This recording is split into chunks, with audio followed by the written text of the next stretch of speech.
We're joined here by a very special guest here at the Globe Arena today. We have none other than 17 times TT winner, John McGuinness, who is obviously a Sander Groningen. Good to see you, John. Yeah, thanks very much. Yeah, I mean, I've been invited down to the club a couple of times before, and obviously I've got a real sort of busy schedule myself, and here, there and everywhere, travelling around with the racing stuff, other commitments. But today was the first opportunity we've got to get down here. So yeah, absolutely. Down here with been welcomed with open arms as soon as I've been through the door. It's a fantastic reception down here, and looking forward to the game. So you're self-confessed not really a big football fan, but obviously it's your hometown, so you're showing a bit of support. Who got you down here today? It was Peter. His grandkids are at the same school as my kids at Greatwood, and he's been pulling up my shirt collar for a while to come down and support the event. And like I say, it's the first time I've had a chance to get down, so why not? I'll come down, and like I say, I'm Morecambe through and through, and whenever I'm out and about or travelling the world, and I always normally say I'm just a bricklayer from Morecambe, and that's basically what I am. I went to Isham as a kid, and I grew up around Morecambe and Isham, and all my family still live here, and I'm proud to be from Morecambe, and I'm sort of really shocked to walk through the door and see how professional this outfit is, and there's a lot going on behind the scenes, and I've been up there for a glass of lager already, and everybody's having a bit of fun up there, and looking out over the pitch, it looks a fantastically professional place. So this is your first time to the Globe Arena then? Yeah, it's my first time. Yeah, obviously been seeing it being built and stuff. I went to Christie Park a couple of times. I think they were playing Ipswich or something. And FA Cup. There was TV cameras there, and I think they let you in free of charge at half time, because at the time I didn't want to pay to get in, so I think at half time they let us through the door, and but it was a big game at the time, so there you are. He owes for the Ipswich game. Yeah, I don't think I sneaked through the door, but yeah, first time down here, and it'd be nice if they built a speedway track around the outside of it. We could have a Morecambe speedway team as well. Yeah, well, we've got the road. You just need to get a bit of sand down on it, don't you, really? So, touching on, obviously, you being a TT legend and whatever, myself and Swids both were at the TT last year watching you win the Superbike, and did you win the senior TT as well? Yeah, I won the senior, I won the Formula 1 race. Well, I still call it the Formula 1, that's the Superbike TT. It was always traditionally the Formula 1 TT, and I did win the senior as well. I had a couple of seconds on the 600 and the Super Stocker, and I finished 5th on the other 600 race. So overall, I won the TT Championship as well. So can we say that the thousands will suit you better than the Super Stocks and the 600s, etc., etc.? You can see where we're angling here. No, I wasn't going for that, but I was just like, it is one thing that people concentrate on. Thousands, it's where the kudos is, I think, and where it's the most difficult race. It's a 6-lap race. It's 2 pit stops. There's a lot of things can go wrong, and a lot of things happening in 226 miles of racing, and also we're on the bike for an hour and 45 minutes. So it's one of the most satisfying races, and it's fair to say I'm a little bit heavier for a 600. When it's got to pull my backside from Ramsey up that mountain over the top of Snaefell, it does struggle a little bit, but I did a personal best lap time on the 600, so I'm still competitive on it. But yeah, the thousands they're the most satisfying things to ride. They're the ones that want to hurt you. So once you tame one of those,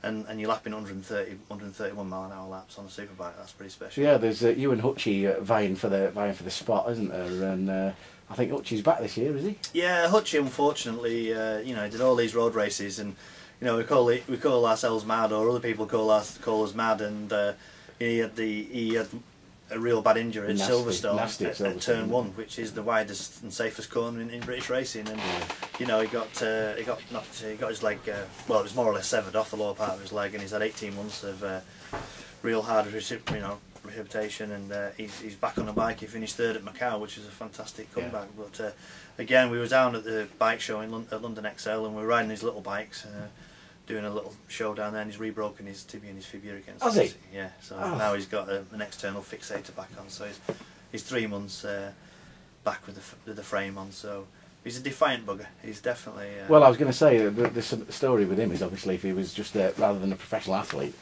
with all the care that they get, he would have had his leg taken off, wouldn't he? Well, the first doctor said, it's going to have to come off, and he pleaded and screamed, and that stamped his 1 foot down and said, it's not coming off, and I have a lot of respect for him.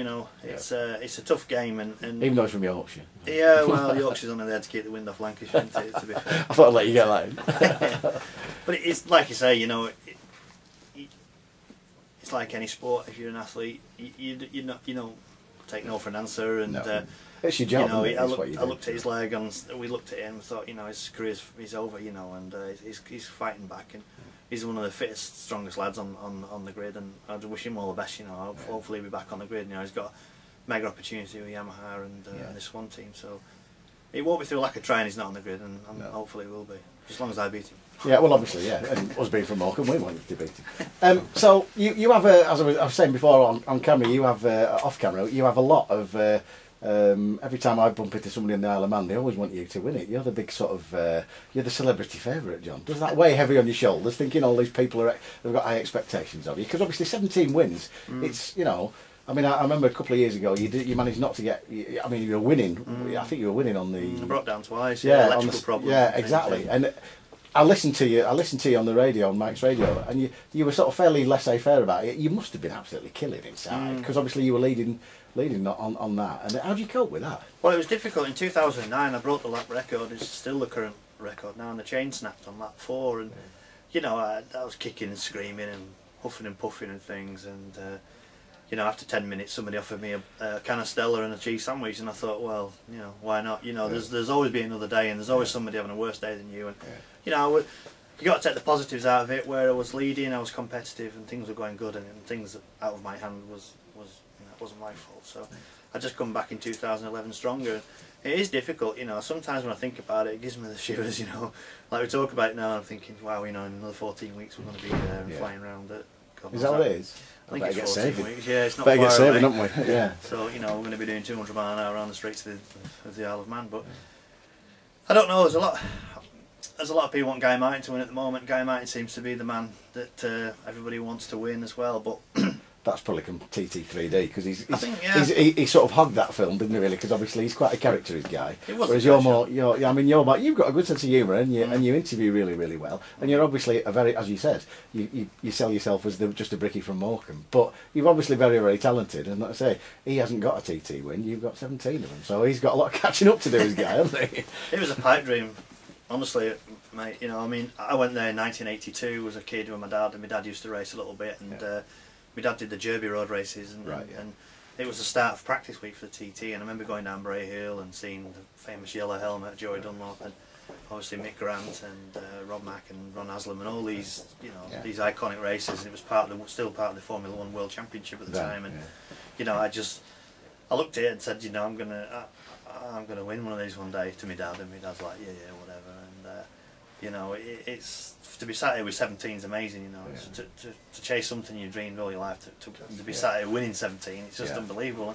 But you're not stopping there, though, are you? You're not stopping there. I tell you, I was just talking to a few people upstairs, and you know, oh, when are you going to retire? And, you know, and I get fantastic support from my family, from the wife and the kids, and my mum and dad, and everybody. They all go and watch, and there's no pressure from that side of things. And I still get to ride amazing bikes. You know, I still get to ride, you know, the most exotic superbikes in the world. You know, I'm 40 in a couple of weeks, and I feel as good as ever, you know. No, I won't have it. Life begins at 40, right? But no, I mean, it's, you know, I've got to say life's good. I'm getting married on the 21st of April. I've been with the same girl 23 years.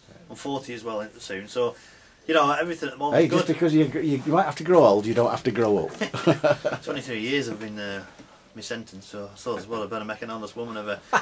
Yeah, we've got 2 kids, everything's good. Oh no, there's no, like I said, there's never any pressure from the missus. I'm probably riding as good as ever, and we've got some slightly different new directions as well. You know, I'm riding the electric bike TT this year. I'm off to Japan on the 9th of March. That's a scoop, by then. That's not even out in the press yet. Oh, there you go, that's brilliant. It's, we're riding the Mugen Honda. I'm off to Japan on the 9th of March to test that for 3 days. We're just back from Sepang in Malaysia on a 3-day Dunlop test. So, you know, I have to say, you know, it's... And here you are at Globe Arena. How exotic do you want it? We're making wages. You know, nobody's going to come and repossess my telly. No. It's I've travelled all over the place, and you know, like I say, going back to what you said, I'm not ready to stop yet. You know, and as long as you're competitive and people are giving you competitive bikes, then you know, absolutely, age didn't stop Joey, did it? So no, he was 48 and still winning. Yeah, so. And somebody should say that he's to be 60 years old today, was Joey Dunlop. Yeah, was it today? Today would be 60 years old. Yeah, strange as that. So yeah, I was Joey's last ever teammate. I'm proud to be Joey's teammate. You know, 26 TT wins, and again, another family man, good at what he did, went about his business, you know. Do you see Joey's unlocked the 26 as a target? No, I don't. I mean, I get asked it a bit, and I'm still a long way away. You know, I'm still sort of, well, it's 9 wins away. It's a lot, you know, and well, you never know. I don't know. I never even thought I'd ever win 17. Like 17 was a dream, you know. And I went past what the great Mike Aylwood did at 14. You know, I equalled Mike at 14. I thought it was amazing, you know. And 15, you know, it's gone on and on. So I don't know where it's going to end, you know. But like I say, I mean, I don't want to be riding forever. No. There is a time to stop, and at the moment, nobody's telling me to stop. There's not a voice inside your head there that's isn't. saying There no. isn't, and there's a few people have retired, and they got that voice, and they knew when it's time to get out. Yeah. And you know, hopefully sooner rather than later, the voice does appear and say, you know, right, get your leathers hung up. But it's going to be tough, you know, after 20 years of racing. I don't know what I'm going to be doing. I might have to get one of these Morecambe, these fancy, you know, shrimp shirts on, do some sweeping up down here. You know, Tommy and Leslie maybe welcome you with all the help they can get. Yeah. You know, I need me buzz somewhere on the line, Yeah. so you know, it's going to be difficult when I do pack in, but hopefully another couple of years in me yet. Well, thanks for coming down today and talking to us. I'm just going to. My final question is: it's the Shrimps versus the Shrimpers today. What's your prediction? Well, obviously the Shrimps are going to win. Get in. I'll have a stab. 3-1. Oh, we'd take that, wouldn't Why we? not? Yeah. Is that We'd good? definitely take that. And good luck with the TT. And the Union Jack that you've signed will be up at Agos Leap, guaranteed this year. And so I'll give you a wave. Well, I goes late, I won't be able to see it because I'm doing about 185 100, miles. I was going to say I can hardly see you. I can't get you in my camera. So, but there you go. The flag will be up. Good luck this year. I hope you sweep the board. I really do, because you like to say you do Morecambe proud. And have you got a word for the camera? Up the Shrimps. Thanks, John.